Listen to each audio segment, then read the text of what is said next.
കേൾക്കുക. നമസ്കാരത്തിന് ശേഷമുള്ള കൂട്ടപ്രാർത്ഥനയാകുന്ന ബിദ്അത്ത്, സുബഹിക്ക് ശേഷമുള്ള കുനൂത്താകുന്ന ബിദ്അത്ത്, ഒരാൾ വ്യഭിചരിക്കുന്നതിനേക്കാൾ വലിയ തിന്മ. അതായത് നമസ്കാരാനന്തരമുള്ള കൂട്ടുപ്രാർത്ഥന, അതുപോലെ സുബഹിക്കുള്ള കുനൂത്ത്, ഇത് രണ്ടും വ്യഭിചാരത്തെക്കാൾ വലിയ തിന്മയാകുന്നു. സുബ്ഹാനല്ലാഹ് എന്ന് ഞാൻ പറഞ്ഞു. യഥാർത്ഥത്തിൽ എന്താണ്? യഥാർത്ഥത്തിൽ അത് നിങ്ങൾക്കൊക്കെ മനസ്സിലാവും. ഞാൻ പറഞ്ഞ വാചകമല്ല പറഞ്ഞത്. മഹാന്മാരായ രണ്ട് സഹാബികളെ ഉദ്ധരിച്ചിട്ട് അവരുടെ വാചകം പറഞ്ഞാണ്. കേട്ടോളൂ, എന്ന് നിങ്ങൾക്ക് അതിന്റെ പ്രസക്തമായ ഭാഗം കേൾക്കാം. പണ്ഡിതന്മാർ പറയുന്ന കാര്യങ്ങൾ നമ്മൾ മനസ്സിലാക്കിയിരുന്നുവെങ്കിൽ നമുക്കിങ്ങനെ സംഭവിക്കുമായിരുന്നില്ല. മഹാനായ അബ്ദുല്ലാഹിബ്നു ഉമർ റളിയല്ലാഹു അൻഹു അദ്ദേഹം പറയുന്നു, ഇബ്നു ഉമർ, എല്ലാ ബിദ്അത്തും വഴികേടാണ്. വകുല്ലു ബിദ്അത്തിൻ ളലാല, എല്ലാ വഴികേടും ബിദ്അത്താണ്. നിങ്ങൾ മനസ്സിലാക്കണം ആ ബിദ്അത്ത്. എന്നിട്ട് അദ്ദേഹം പറയാൻ, ജനങ്ങൾ അതിനെ നല്ലതായി കണ്ടാലും ശരി, ബിദ്അത്തിനെ ജനങ്ങൾ നല്ലതായി കണ്ടാലും ശരി, അത് വഴികേടാണ്. വകുല്ലു ബിദ്അത്തിൻ ളലാല, ആ വഴികേടുകളെല്ലാം നരകത്തിലേക്കാണ്. ഈ വസ്തുത നമ്മൾ മനസ്സിലാക്കണം. ഇത് ഇബ്നു ഉമർ റളിയല്ലാഹു അൻഹു പറയുന്നതാണ്. സുഫിയാനു സൗരി റഹ്മത്തുള്ളാഹി അലൈഹി, സുഫിയാനു സൗരി പറയാൻ, നോക്ക്, തിന്മകളേക്കാൾ പിശാചിന് ഏറ്റവും ഇഷ്ടം ബിദ്അത്താണ്. ഒരു തിന്മ ഒരാൾ വ്യഭിചരിക്കുന്നതിനേക്കാൾ, ഒരാൾ മദ്യപിക്കുന്നതിനേക്കാൾ, ഒരാൾ പലിശ കൊടുക്കുന്നതിനേക്കാൾ, ഒരാൾ ഈ നിലക്ക് അധർമ്മം പ്രവർത്തിക്കുന്നതിനേക്കാൾ, അളവിലും ദുഃഖത്തിലും കൃത്രിമം പ്രവർത്തിക്കുന്നതിനേക്കാൾ പിശാചിന് ഏറ്റവും ഇഷ്ടം നമസ്കാരത്തിന് ശേഷമുള്ള കൂട്ടപ്രാർത്ഥനയാകുന്ന ബിദ്അത്ത്, സുബഹിക്ക് ശേഷമുള്ള കുനൂത്താകുന്ന ബിദ്അത്ത്, ഒരാൾ വ്യഭിചരിക്കുന്നതിനേക്കാൾ വലിയ തിന്മ. സുബ്ഹാനല്ലാഹ്, ഇത് പറഞ്ഞവൻ KNMന്റെ പ്രസിഡന്റ് അല്ല, സെക്രട്ടറി അല്ല. സമൂഹമേ, നിങ്ങൾക്ക് എന്തുകൊണ്ട് മനസ്സിലാകുന്നില്ല എന്നാണ് എനിക്ക് തോന്നുന്നത്. എന്തുകൊണ്ട് നിങ്ങൾക്ക് ഇത് മനസ്സിലാകുന്നില്ല? ഒരാൾ വ്യഭിചരിക്കുന്നത് കണ്ടാൽ, മറുഭാഗത്ത് ഒരാൾ നമസ്കാരാനന്തര കൂട്ടുപ്രാർത്ഥന കണ്ടാൽ പിശാച് ഏറെ സന്തോഷിക്കുക വ്യഭിചരിക്കുന്ന പ്രവൃത്തിയല്ല, ഈ കൂട്ടുപ്രാർത്ഥന നടത്തുന്ന മുസ്ലിയാരെ കൊണ്ടാണ് എന്ന് പറയുന്നത് സുഫിയാനു സൗരിയാണ്. സുഫിയാനു സൗരി KNMന്റെ പ്രസിഡന്റ് അല്ല. മനുഷ്യരെ, ഇനിയെങ്കിലും നിങ്ങൾക്ക് ഇത് മനസ്സിലാകുമോ? എനിക്കറിയില്ല. മനസ്സിലായല്ലോ? ഹൃദയം എന്ന് പറഞ്ഞ ഒന്ന്, സ്പന്ദിക്കുന്ന ഹൃദയമുള്ള മനുഷ്യരെ, ഞാനല്ല അത് പറഞ്ഞത്. എന്റെ പേരിൽ എന്തെല്ലാം പുകിലുകൾ. മഹാനായ സുഫിയാനു സൗരി പറഞ്ഞ ഉദ്ധരണിയാ പറഞ്ഞു, അബ്ദുല്ലാഹിബ്നു ഉമർ പറഞ്ഞ ഉദ്ധരണിയാ പറഞ്ഞു. ഇസ്ലാമിൽ ശിർക്ക് കഴിഞ്ഞാൽ പിന്നെ ഏറ്റവും വലിയ തിന്മ ബിദ്അത്താ. കാരണം അത് മതമുണ്ടാക്കലാണ്. ബിദ്അത്ത് സുന്നത്തിന്റെ സ്ഥാനത്ത് വരുമ്പോ നല്ല ആത്മാർത്ഥമായി, നല്ല തേട്ടത്തോടെ, അതിലെന്തിനാ പശ്ചാത്താപോ? കൂട്ടുപ്രാർത്ഥന, നമസ്കാരാനന്തരമുള്ള കൂട്ടുപ്രാർത്ഥന സുന്നത്താണ് എന്നുള്ള നിലയ്ക്ക് ഇഖ്ലാസോടുകൂടിയാ ചെയ്യുന്നത്. അതുകൊണ്ട് പശ്ചാത്താപല്ല. വ്യഭിചാരം ചെയ്താൽ പശ്ചാത്താപമുണ്ട്. അതാണ് ഹറാമിനേക്കാൾ വലുതാണ് ബിദ്അത്ത്. കാരണം അതല്ല അള്ളാഹു അനുവദിച്ചിട്ടില്ലാത്ത കാര്യം മതമായി അവർക്ക് നിശ്ചയിച്ചു കൊടുത്ത വല്ല പങ്കാളികളൊക്കെ ഉണ്ടോ? അപ്പൊ ഒരു ബിദ്അത്ത് ഒരു ഉസ്താദ് ഉണ്ടാക്കി അത് ദീനാണെന്ന് ഒരാൾ വിശ്വസിച്ചാൽ ആ വിശ്വസിച്ച വ്യക്തി മുശ്രിക്കായി. അള്ളാഹു പറയാ. അപ്പൊ നിങ്ങൾക്കറിയോ വ്യഭിചാരത്തെക്കാൾ വലിയ തിന്മയാണോ ശിർക്കാവുക എന്നുള്ളത്? നിങ്ങൾ ചിന്തിക്കേ. പണ്ഡിതന്മാർ, എനിക്ക് ചുരുങ്ങിയത് സുന്നി പണ്ഡിതന്മാർ, നിങ്ങൾ ദീന് പഠിക്ക്. ജീവിതത്തില് മരിച്ചു പോകും, ഏത് നിമിഷവും മരിച്ചു പോകും.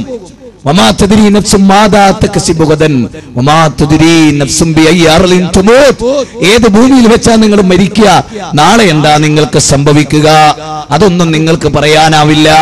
അപ്പൊ നിങ്ങൾ നോക്ക്, ബിദ്അത്ത് വ്യഭിചാരത്തെക്കാൾ സുഫിയാനു സൗരിയുടെയും അബ്ദുല്ലാഹിബ്നു ഉമറിന്റെയും ഉദ്ധരണിയാണ് ഞാൻ പറഞ്ഞത്.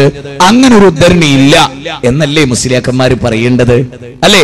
അങ്ങനെ ഒരു വാദമില്ല ഇസ്ലാമിന്. ബിദ്അത്ത് വ്യഭിചാരത്തെക്കാൾ താഴെയാകുന്നു, പലിശയേക്കാൾ താഴെയാകുന്നു എന്നല്ലേ പറയേണ്ടത്? പക്ഷെ അതൊന്നും പറയലല്ല അവരുടെ ഉദ്ദേശം, ആളുകളെ തെറ്റിദ്ധരിപ്പിക്കലാകുന്നു എന്ന് നമ്മളെല്ലാവരും ഈ വിഷയത്തിൽ മനസ്സിലാക്കേണ്ടിയിരിക്കുന്നു എന്നാണ് എനിക്ക് നിങ്ങളോട് ഈ കാര്യത്തിൽ സൂചിപ്പിക്കുക. സഹോദരങ്ങളെ, കണ്ടല്ലോ, അതാണ് അതിന്റെ പൂർണ്ണമായ ഒരു രൂപം. ഇനി ഇത് മുജാഹിദുകൾ പറഞ്ഞപ്പോ പേരോട് പറഞ്ഞ എന്താണ്? വ്യഭിചാരത്തെക്കാൾ വലിയ തിന്മ, കള്ളുകുടിക്കുന്നതിനേക്കാൾ വലിയ തിന്മ, പലിശ കൊടുക്കുന്നതിനേക്കാൾ വലിയ തിന്മ ബിദ്അത്താണ് എന്ന് ഞാൻ പറഞ്ഞു എന്ന് പറഞ്ഞ് എനിക്കെതിരെ ജനങ്ങളെ തിരിച്ചുവിടാനാണ് ശ്രമിച്ചത്. ഇന്ന് AP സുന്നികളിൽ ഏറ്റവും അറിയപ്പെട്ടവരുടെ ഗ്രാൻഡ് മുഫ്തി പൊന്മള അബ്ദുൽ ഖാദർ മുസ്ലിയാർ അദ്ദേഹം നടത്തുന്ന ഒരു പ്രൗഢമായ സദസ്സിലെ ഗംഭീരമായ പ്രസംഗം എന്നേക്കാൾ ഡീറ്റെയിൽ ആയിട്ട് അദ്ദേഹം പറയാണ്. ഈ വിഷയം പഠിച്ച് ഇരുത്തം വന്നവരൊക്കെ ആ കാര്യത്തിൽ ഞാൻ പറഞ്ഞ അഭിപ്രായക്കാരാണ്. അഥവാ എന്റെ അഭിപ്രായമല്ല, അത് ദീനിന്റെ അഭിപ്രായം. അങ്ങനെയാണ് ഈ വിഷയത്തിൽ. ഇത് നിങ്ങൾ ശരിക്കും ശ്രദ്ധിക്കണം. പൊന്മള അബ്ദുൽ ഖാദർ മുസ്ലിയാരുടെ പ്രസംഗം ചിലപ്പോൾ ഏതെങ്കിലും മുസ്ലിയാക്കന്മാർ കേൾക്കുന്നുണ്ടാവും, ദൂരെ നിന്ന് സുന്നികളിൽപ്പെട്ട ചില മണ്ഡലം പ്രസിഡന്റുമാർ കേൾക്കുന്നുണ്ടാവും, അല്ലാത്ത ചില ആളുകൾ കേൾക്കുന്നുണ്ടാവും. നിങ്ങളൊക്കെ ശരിക്കും ശ്രദ്ധിക്കുക. മരിച്ചു പോകും, ഞാനിത് ഓർമ്മപ്പെടുത്തുന്നു. മരണാനന്തര ജീവിതമുണ്ട്. അവിടെ അള്ളാഹു ഒരിക്കലും ഈ ജാതി കൃത്രിമത്വത്തിന് ഒരിക്കലും മനുഷ്യൻ അവസരം തരികയില്ല. ലാ യതകല്ലമൂന ഇല്ലാ മൻ അദ്ന ലഹുർ റഹ്മാൻ വഖാല സവാബ. അവിടെ മിണ്ടാൻ കഴിയില്ല. അവിടെ ഒരാളുടെ റെക്കമെൻഡേഷൻ സ്വീകരിക്കപ്പെടുകയില്ല. അവിടെ നേതാക്കന്മാർ അനുയായികളെ സഹായിക്കപ്പെടുകയില്ല. വേറെ ഒന്നും നിങ്ങൾക്ക് അവിടെ ലഭിക്കുകയില്ല. അതുകൊണ്ട് ബിദ്അത്തിനെ കുറിച്ചും വ്യഭിചാരത്തെ കുറിച്ചും ഇസ്ലാമിന്റെ കാഴ്ചപ്പാട് എന്താ? വ്യഭിചാരമാണോ ഏറ്റവും വലിയ തിന്മ? അല്ല, ബിദ്അത്താണോ? പിന്നെ നമുക്കിടയിലുള്ള വിഷയം എന്താ? നമസ്കാരാനന്തരമുള്ള കൂട്ടുപ്രാർത്ഥന ബിദ്അത്താണോ അല്ലേ എന്നതേ നമുക്ക് അഭിപ്രായ ഭിന്നതയുള്ളൂ. ബിദ്അത്തിനെ കുറിച്ച് നമ്മുടെ കാഴ്ചപ്പാട് എന്താണ്? അതാണ് ഞാൻ വിശദീകരിച്ചത്. ആ കാര്യമാണ് നമുക്ക് പഠിക്കേണ്ടത്. അതിനെക്കുറിച്ച് മുജാഹിദ് ബാലുശ്ശേരി പറഞ്ഞപ്പോ വലിയ പുകിലുണ്ടായി, എല്ലായിടത്തും ക്ലിപ്പിംഗ് ഇട്ടു, ആളുകളെ തെറ്റിദ്ധരിപ്പിച്ചു. എന്നാൽ പൊന്മള അബ്ദുൽ ഖാദർ മുസ്ലിയാർ അതേ കാര്യം അതിനേക്കാൾ ഗൗരവമായി കുറെ കൂടെ ഉദ്ധരണികൾ ഉദ്ധരിച്ച് വളരെ ഗൗരവമായി പറയുന്നു. എന്തുകൊണ്ട് നിങ്ങൾ ക്ലിപ്പിംഗ് ഇടുന്നില്ല? എന്തുകൊണ്ട് നിങ്ങൾ ജനങ്ങളെ അത് കേൾപ്പിക്കുന്നില്ല? നിങ്ങൾക്ക് സത്യമല്ല വലുത്, മറിച്ച് തെറ്റിദ്ധരിപ്പിക്കലാകുന്നു. ഇനി പൊന്മള ഉസ്താദ് പറയുന്നു, നിങ്ങൾ കേട്ടോളൂ. എന്താണ് ബിദ്അത്ത് എന്ന് പറഞ്ഞാൽ? ഹിയ മാ സീദ അലാ മാ ശുരിഅ, ശറഇൽ ഉള്ളതിനേക്കാൾ കൂട്ടിയത്. ഔ നുഖ്സ, അല്ലെങ്കിൽ ശറഇൽ ഉള്ളതിൽ ചുരുക്കിയത്. ഔ നുഖ്സ. എപ്പോഴാണ് ഈ ചുരുക്കലും അല്ലെങ്കിൽ ഏറ്റവും നടന്നിട്ടുള്ളത്? ബഅദ ഇൻഖിറാദിൽ അസ്മിനത്തി സലാസ, ഉത്തമമായ നൂറ്റാണ്ടുകൾ, ഖൈറുൽ ഖുറൂനി ഖർനി സുമ്മല്ലദീന യലൂനഹും സുമ്മല്ലദീന യലൂനഹും എന്ന മഹാനായ സയ്യിദുനാ മുഹമ്മദ് റസൂലുള്ളാഹി തങ്ങൾ വിശേഷിപ്പിച്ച ഉത്തമമായ 3 നൂറ്റാണ്ടുകൾ കഴിഞ്ഞ ശേഷം കൂട്ടുകയോ കുറക്കുകയോ ചെയ്തു. എങ്ങനെ? മിൻ ഗൈരി ദലീലിൻ ശർഈ, ശർഈയായ ഒരു രേഖയുടെയും പിമ്പലം കൂടാതെ കൂട്ടാനും കുറക്കാനും രംഗത്ത് വന്ന ആ കക്ഷികളാണ് ബിദ്അത്തിന്റെ ആളുകൾ എന്ന് പറയുന്നത്. എന്താ റസൂലുള്ളാഹി തങ്ങൾ ആയിഷ ബീവിയോട് പറഞ്ഞത്? ആയിഷ, ഇന്നല്ലദീന ഫറഖൂ ദീനഹും വകാനൂ ശിഅൻ എന്ന് ഖുർആൻ വിശേഷിപ്പിച്ച കൂട്ടരില്ലേ, അവരാരാണ്? ഹും അസ്ഹാബുൽ ബിദ്അഇ വൽ അഹ്വാ, പുതിയ പ്രസ്ഥാനത്തിന്റെ തോന്നിവാസത്തിന്റെ ആളുകളാണ്. അവരുടെ തോന്നൽ പ്രകാരം അവർ പറയുന്നു. അവർക്ക് രേഖയുടെ പിമ്പലമില്ല, തെളിവിന്റെ പിമ്പലമില്ല. അവർ ആഗ്രഹിച്ചതും അവർ ഉദ്ദേശിച്ചതും അവർക്ക് തോന്നിയതും പറയാൻ അവർക്ക് പ്രയാസമില്ല, നിസ്സങ്കോചവും പറഞ്ഞുകൊണ്ടിരിക്കും. അവരാണ് ബിദ്അഈ കക്ഷികൾ. ലൈസ ലഹും തൗബത്തുൻ, അവർക്കൊരിക്കലും തൗബയില്ല. ലൈസ ലഹും തൗബത്തുൻ, അവർക്കൊരിക്കലും തൗബയില്ല, പാപമോചനമില്ല. എന്താ കാരണം? ഇമാം റാസി റഹ്മത്തുള്ളാഹി അലൈഹി വിശദീകരിച്ചു എന്താ തൗബയില്ല എന്ന് പറഞ്ഞാൽ. ഈ കക്ഷികൾ ബിദ്അത്തിൽ നിലകൊള്ളുന്ന കാലത്തോളം അവർക്ക് തൗബ ഉണ്ടാകില്ല. എന്തുകൊണ്ട്?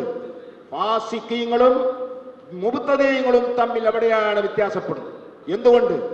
ഫാസിഖീങ്ങളും മുബ്തദീങ്ങളും തമ്മിൽ അവിടെയാണ് വ്യത്യാസപ്പെടുന്നത്. കള്ളുകൂടി മഹാപാപമാണ്. അല്ലാഹു ഹറാമാക്കിയ നഫ്സിനെ കൊല്ലൽ മഹാപാതകമാണ്. വ്യഭിചാരം മഹാപാതകമാണ്, കുറ്റമാണ്. അങ്ങനെയൊക്കെ മഹാകുറ്റങ്ങൾ തന്നെയാണെങ്കിലും ആ കുറ്റങ്ങൾ ചെയ്തവൻ ഇസ്ലാമിന് പുറത്താണ്, കാഫിറാണെന്ന് നാം പറയുന്നില്ല. കള്ളുകൂടി മഹാപാപമാണ്.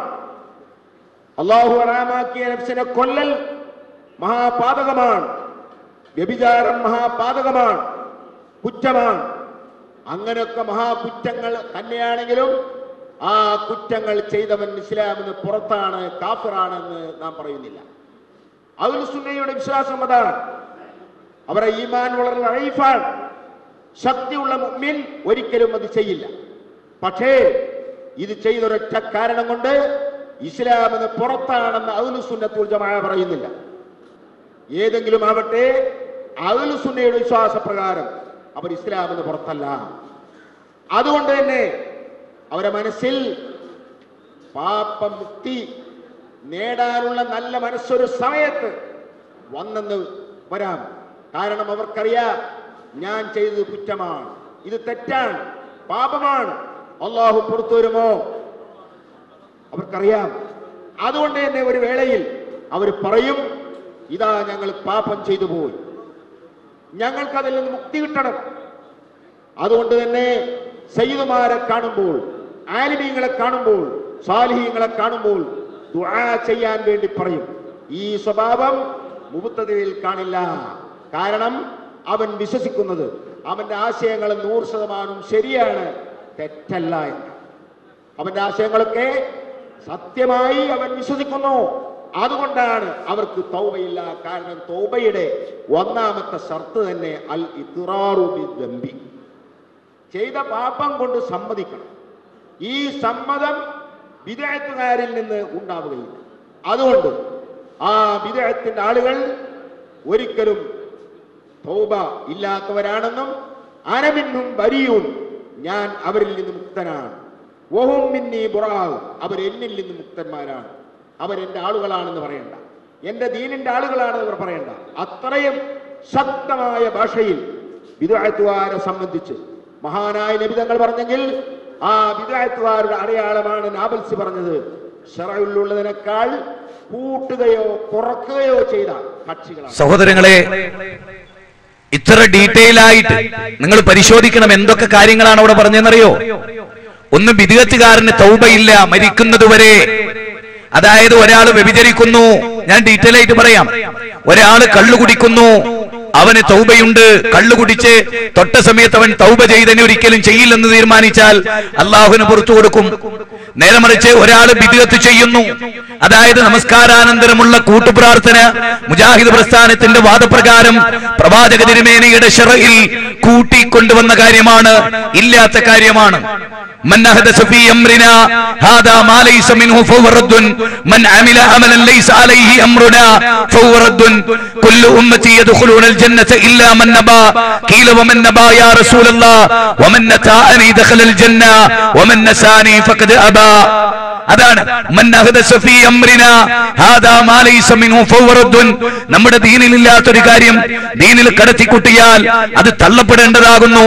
മൻ അമില അമലൻ ലൈസ അലൈഹി അംറുനാ ഫഹുവ റദ്ദുൻ. നമ്മൾ പ്രവർത്തിക്കാത്ത ഒരു പ്രവൃത്തി ഒരാൾ കൊണ്ടുവന്നാൽ ആ പ്രവൃത്തി ബിദ്അത്താണ്. അപ്പൊ നോക്ക്, ഖൈറുൽ ഖുറൂനി ഖർനി സുമ്മല്ലദീന യലൂനഹും സുമ്മല്ലദീന യലൂനഹും. ഉത്തമമായ 3 തലമുറ, അവരാചരിക്കാത്ത ആചാരം, അവരനുഷ്ഠിക്കാത്ത അനുഷ്ഠാനങ്ങൾ, അതാണ് ബിദ്അത്ത്. അതിന് 2 ഉദാഹരണം പറഞ്ഞു എന്ന് മാത്രം. സുബൈയിലുള്ള ഖുനൂത്ത് അതിനൊരു ഉദാഹരണമായി പറഞ്ഞു, അത് ബിദ്അത്താണെന്ന് പറഞ്ഞു. ഹദീസുകൾ ഉദ്ധരിച്ചു, ആ കാര്യം ഡീറ്റെയിൽ ആയിട്ട് വിശദീകരിച്ചു കൊടുത്തു. പള്ളി മിമ്പറുകളിൽ ഒരു ഉദാഹരണം പറഞ്ഞാണ്. ഏതുപോലെ? ഇന്ന ബിദ്അത്ത്, ആ ബിദ്അത്ത് വ്യഭിചാരത്തെക്കാളും പിശാചിനിഷ്ടമാണ് എന്ന വിഷയം പഠിപ്പിച്ചു കൊടുത്താൽ. എന്താണ് പൊന്മള ഉസ്താദ് പറയുന്നത്? ചെന്നൈയിൽ നടന്നിട്ടുള്ള ഒരു ചോദ്യോത്തര സെഷനോടുകൂടിയുള്ള പ്രോഗ്രാമാണ് നിങ്ങൾ കാണുന്നത്. പാപം അറിഞ്ഞിട്ടുണ്ടാവില്ല. റോട്ടിൽ അദ്ദേഹത്തിന്റെ കൂടെയുള്ള അലവി സക്കാഫിയും അതുപോലെ പേരോട് സക്കാഫിമാരും ഇജാതി വിവരക്കേട് വിളമ്പുന്നത് ഗ്രാൻഡ് മുഫ്തി അറിഞ്ഞു കാണില്ല. ഇത് നിങ്ങൾ ശരിക്കും മനസ്സിലാക്കണം. ബിദ്അത്തുകാരന് തൗബയില്ല, വ്യഭിചാരിക്ക് തൗബയുണ്ട്. അപ്പൊ തൗബ ചെയ്യാൻ വ്യഭിചാരത്തെക്കാൾ വലുതാണ് ബിദ്അത്ത് എന്ന് പറഞ്ഞാൽ അത് ഒരിക്കലും വ്യഭിചാരത്തെ വെള്ളപൂശലല്ല, വ്യഭിചാരത്തെ ചെറുതാക്കി കാണിക്കലല്ല, മറിച്ച് ബിദ്അത്തിന്റെ ഗൗരവം കൂട്ടാനാണ്. ഇത് നിങ്ങൾ വളരെ ഗൗരവമായി മനസ്സിലാക്കണം. ഒരു വ്യക്തി ആത്മാർത്ഥമായിട്ടാണ് ഒരു ബിദ്അത്ത് ചെയ്യുക, അതിന് തൗബ ഇല്ല. കാരണം മരിക്കുന്നവരെ ഇത് പുണ്യമാണ് എന്ന് വിചാരിച്ചിട്ട. കള്ളു കുടിക്കുന്ന ഒരു മനുഷ്യനും ഇത് നല്ലതാണെന്ന് ജീവിതത്തിൽ ഒരു സെക്കൻഡ് പോലും വിചാരിക്കുന്നില്ല. നിങ്ങൾ മനസ്സിലാക്കണം. അതുകൊണ്ട് ഞാൻ പ്രസംഗിച്ച പ്രസംഗം അവരുടെ കൂട്ടത്തിലെ ഏറ്റവും പ്രഗത്ഭനായ പണ്ഡിതൻ ആധികാരികമായി പഠിച്ചു പറഞ്ഞ ആ ഇൽമാണ് ജനങ്ങളുടെ ഇടയിൽ പഠിപ്പിച്ചു കൊടുത്തത്.